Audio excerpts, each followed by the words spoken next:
Look, there are also some text functions that just allow you to manipulate those text cells. Let's look at a few. All right.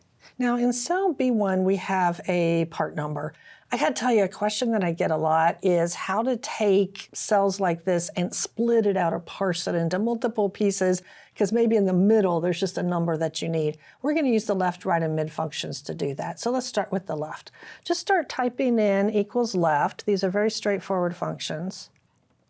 And it just has two arguments. Click in cell B1. The first thing is you just tell it what cell you need, and we'll do a comma.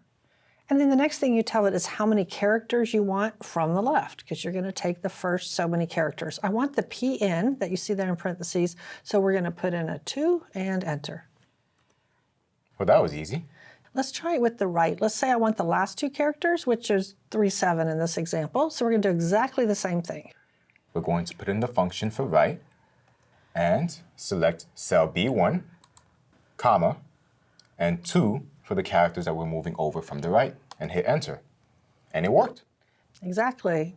Now mid gets a little more interesting because I want to pull out those 4 characters in this example 0059 from the middle. So we have to add one more argument. Let's just go ahead and start it. So go ahead and click there in C4. We'll do equals mid.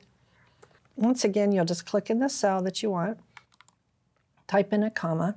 But the next thing it's asking you for here is where to start. In other words, where to start counting. So we're going to start counting on the 3rd character over, which is the 0. We have P, we have N, and then we have 0. So type in a 3, a comma, and now you tell it how many characters you want, just like the other ones. So we want those 4 characters. And it worked like a charm. And it makes sense that it works that way to pull characters from the middle. Exactly.